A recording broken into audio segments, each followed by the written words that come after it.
अभिनंदन, आभार, आदर, नमस्कार। मैं कुंदन कुमार सिंह महामना एजुकेशन हब के इस वीडियो में आप सभी का स्वागत करता हूं। तो दोस्तों, इस वीडियो के माध्यम से जीके टेस्ट सीरीज नंबर 22 लेकर के आया हूं। टॉपिक है क्लाइमेट एंड वेदर। कृपया करके इसे पूरा देखिए। देखने सुनने के बाद में मैक्सिमम लोगों तक शेयर भी कर दीजिएगा। बनारस हिंदू यूनिवर्सिटी के अलावा central Hindu school Jamia Millia, Allahabad university, Delhi university, इफ्लू Hyderabad और उसके अलावा हिंदुस्तान के तमाम केंद्रीय व राज्य विश्वविद्यालय के लिए ये बहुत ही इंपॉर्टेंट क्वेश्चंस होंगे।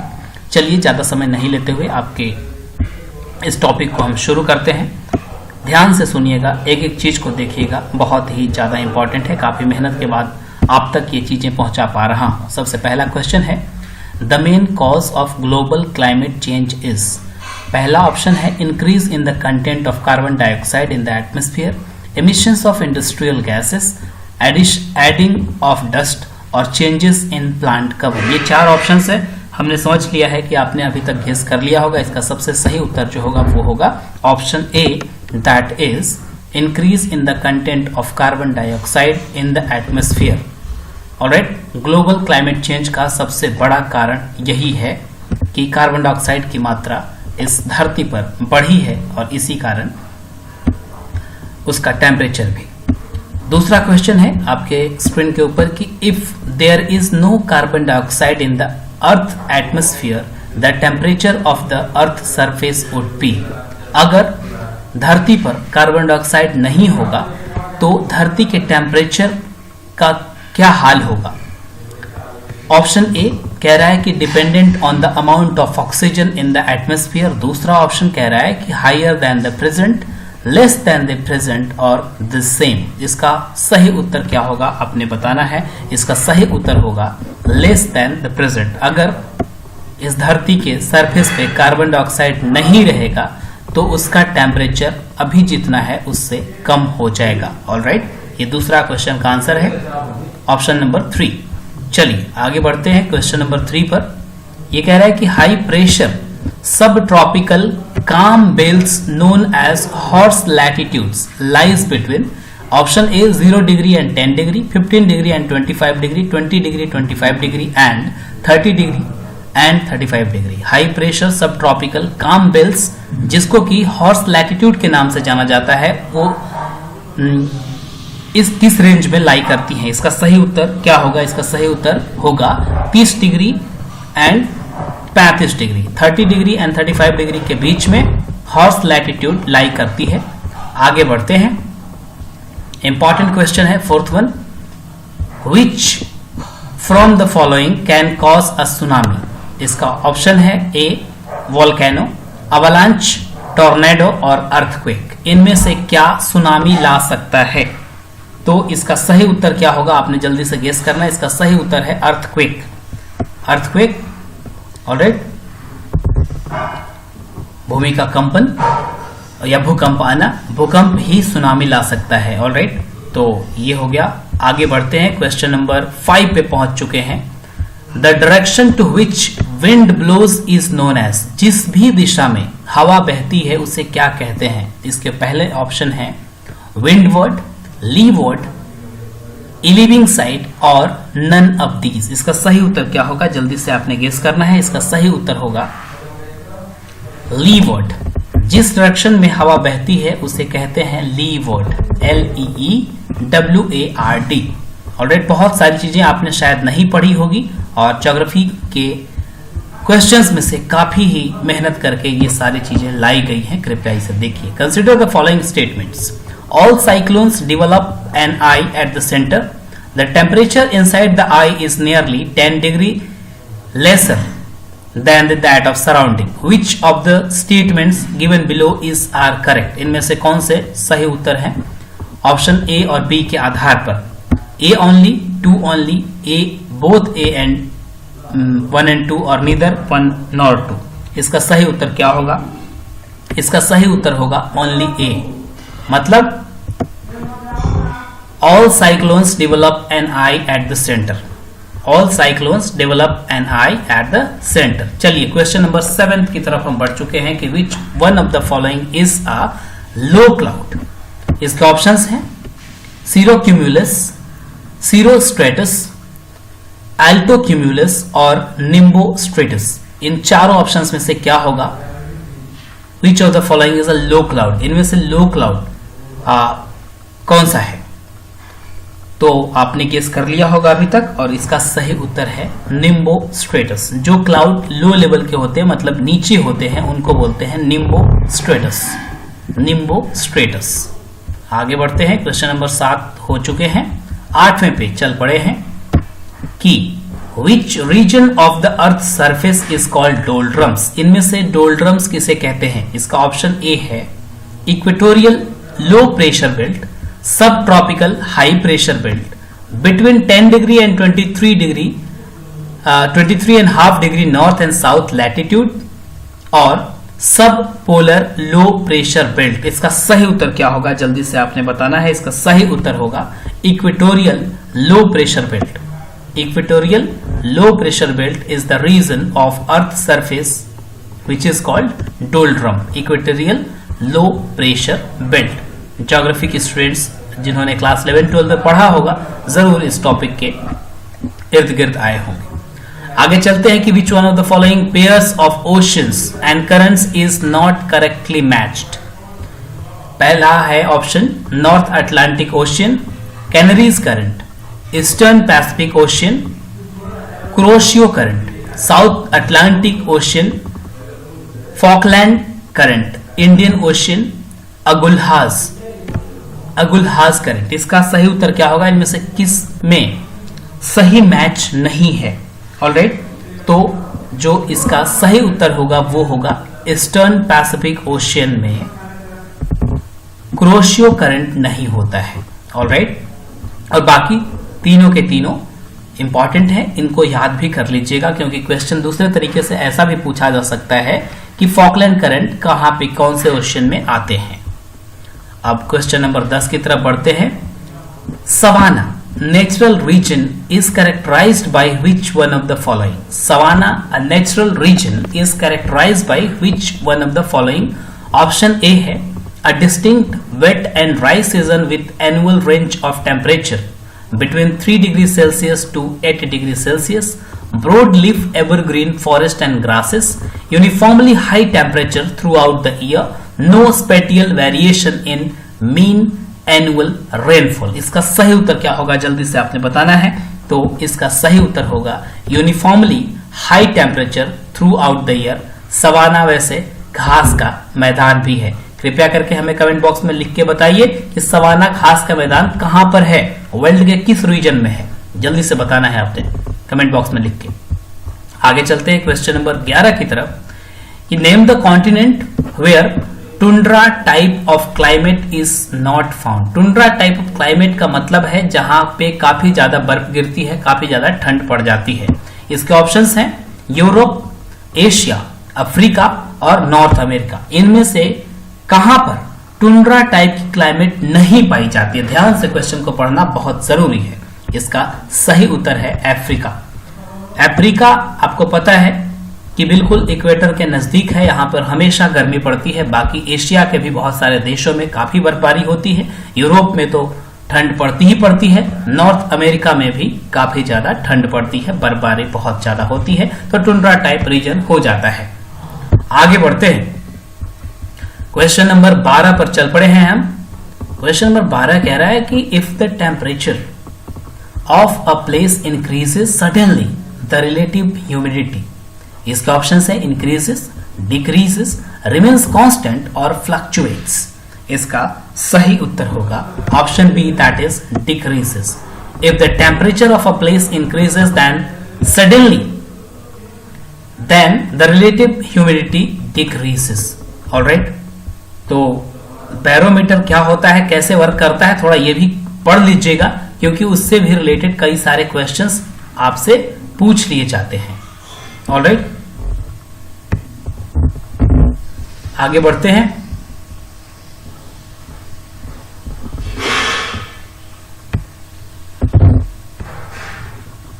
चलिए आगे बढ़ चले हैं क्वेश्चन नंबर 13 पर। Which one of the following is the example of planetary winds? Planetary winds का इनमें से कौन सा एग्जाम्पल है? Monsoon, trade wind, land and sea breezes और चिनुक। इसका सही उत्तर जल्दी से आपने गेस करना है, मैं आपको सही उत्तर की तरफ ले चलता हूं। इसका सही उत्तर है ट्रेड विंड। प्लैनेटरी विंड का एग्जाम्पल ट्रेड विंड है। आगे बढ़ते हैं क्वेश्चन नंबर 14 की तरफ। ये कह रहा है the dew point is the temperature at which, option A water in the liquid state changes to vapour, the dew begins to evaporate, water vapour condenses to a liquid, hailstones are formed। इसका सही उत्तर क्या होगा? The dew point is the temperature at which. तो इसका सही उत्तर होगा is water vapour condenses to a liquid is nothing but called dew point। water vapor मतलब कि जल वाष्प condenses to liquid is called the dew point। आगे चलते हैं 15 number. threat of global warming is increasing due to increasing concentration of, इसके options हैं nitrogen oxide, ozone, sulphur dioxide और कार्बन डाइऑक्साइड। बहुत आसान सा क्वेश्चन है ये, question number 15 and the correct answer is carbon dioxide. Carbon dioxide is 100% correct in this case. आगे बढ़ते हैं क्वेश्चन नंबर 16 की तरफ हम बढ़ चले हैं कि एल नीनो क्या है? A sea storm, a warm ocean current, a tropical disturbance और अनदर नेम ऑफ टाइफून। इसका सही उत्तर क्या है? एल नीनो इनमें से क्या है? आपने ये गेस करना है, मैं आपको जल्दी से इसका उत्तर बताता हूं। ये है अ warm ocean current. L Nino क्या है? अ वार्म ओशियन करंट। बहुत इंपॉर्टेंट है और कई सारे एग्जामिनेशन में कई बार पूछा जा चुका है।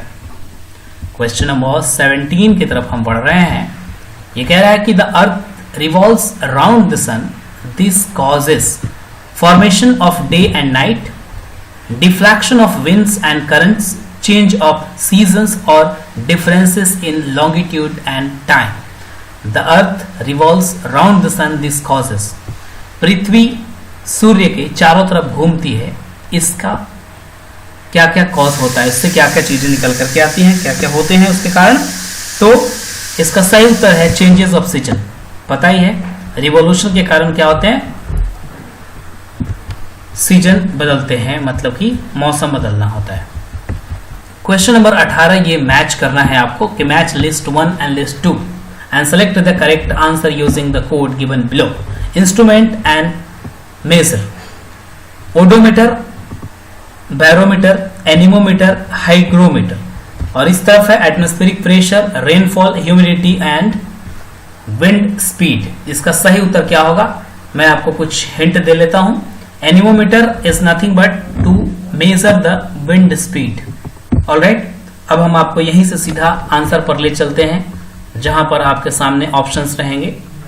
सी का 4 एक ही ऑप्शन मुझे दिख रहा है, दैट इज B1। ऑलराइट, 2143 अब आपको मैच करवा लेता हूं मैं 2143 करके।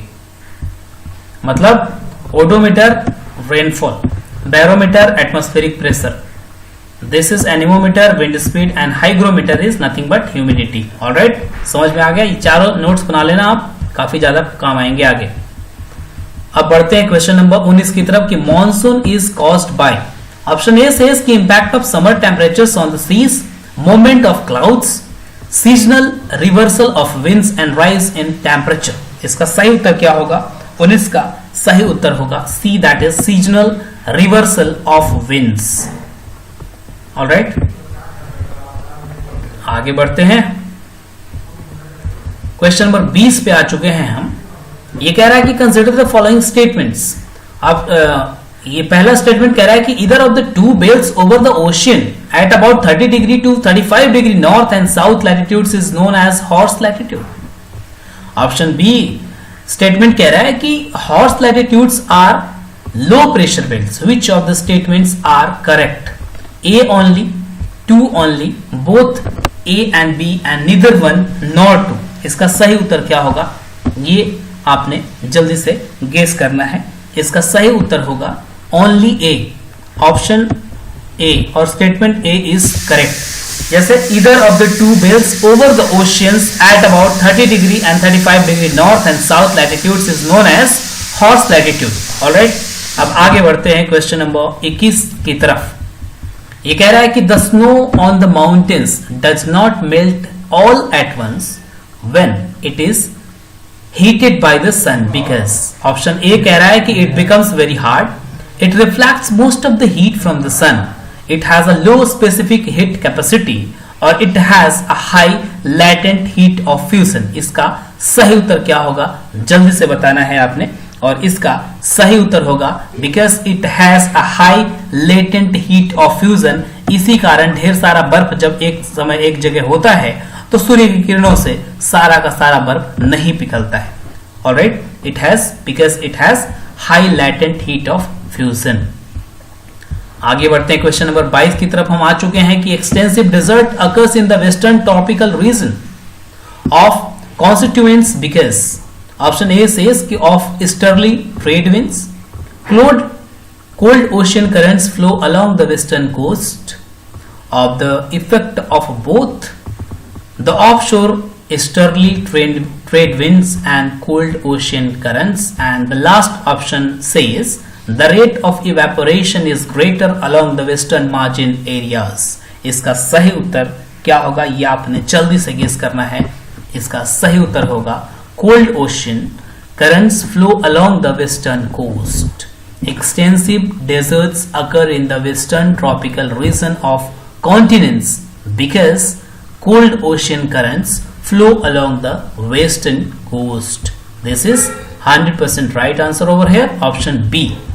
आगे बढ़ते हैं कि seasons occurs because rotation of earth, the earth revolution around the sun, the earth's axis is inclined at 66.5 degree, combined effect of both B and C। इसका सही उत्तर जल्दी से गेस करना है आपको और मैं इसका सही उत्तर बताता हूं। combined effect of B and C, that is because of earth revolution around the sun and the earth axis is inclined at by 66.5 degree। Question number 24, the standard sea level in millibars is, standard sea level in millibars is 1013 millibar, 1060 millibar, 960 millibar और 990 millibar। इसका सही उत्तर क्या होगा? इसका सही उत्तर होगा 1013 millibar, the standard sea level। आगे बढ़ते हैं क्वेश्चन नंबर 25 की तरफ हम पहुंच चुके हैं। A huge mass of snow moving slowly down the valley and the slope of mountains till it melts after passing the snow line is called iceberg, glacier, avalanche and typhoon। सही उत्तर क्या होगा? जब बर्फ का बहुत सारा टुकड़ा या मास नीचे की तरफ खिसकता है तो उसे क्या कहते हैं, उसके लिए क्या एक टर्म दिया गया है यही आपको बताना है और उसको कहते हैं अवलांच। हिंदी में शायद इसे हिमशिला कहते हैं। If I am not wrong, it is called हिमशिला in Hindi. Avalanche वो स्थिति है जब बहुत सारे बर्फ का मास धीरे धीरे नीचे की तरफ पहाड़ों से खिसकता है। हाई एल्टीट्यूड में ये सारी चीजें होती हैं। Isotherms are, option A contour lines showing equal amount of sunshine, lines on a map joining places which have the same mean temperature, contour lines of equal rainfall and contour lines of equal air pressure। Isotherms क्या होते हैं जल्दी से आपने बता देना है। तो ये है आपका option B, that is isotherms are nothing but the lines on a map joining places which have the same mean of temperature. Equal temperature मतलब आइसोथर्म, इतना याद रख लेना, you will surely do 100% right. आगे बढ़ते हैं क्वेश्चन नंबर 27 की तरफ कि what is a tornado. Tornado क्या है? A very high pressure centre, a very low pressure centre, a very high ocean wave और प्लेनेटरी विंड। इसका सही उत्तर क्या होगा? इसका सही उत्तर होगा option B, that is a very low pressure centre. A very low pressure centre is nothing but tornado. आगे बढ़ते हैं क्वेश्चन नंबर 28 की तरफ। Consider the following statements. पहला कह रहा है कि the approach of a cyclone is characterised by a rise in barometric reading.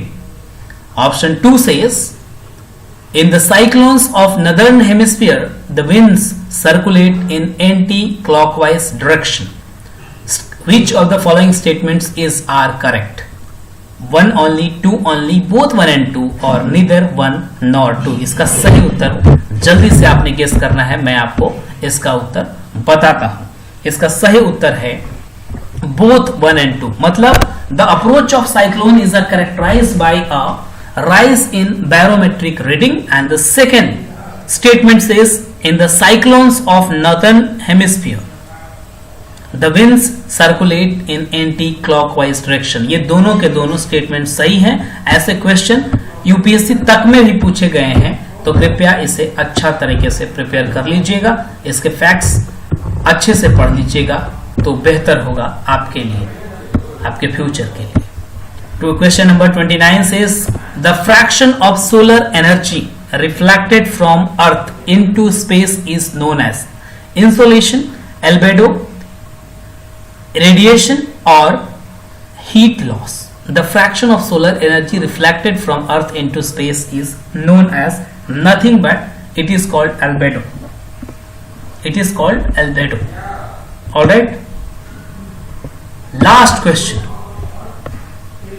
The last question comes here। What kind of desert are the Atacama Desert and Gobi Desert? Option A says trade wind deserts, subtropical deserts, rain shadow deserts और monsoon deserts। इसका सही उत्तर होगा 30 का C, that is rain shadow deserts। Atacama और Gobi desert जो है वो रेन शैडो डेजर्ट के उदाहरण है। इसी के साथ ये 30 क्वेश्चन का सेट खत्म हुआ। उम्मीद है आपको काफी ज्यादा ये वीडियो पसंद आया होगा।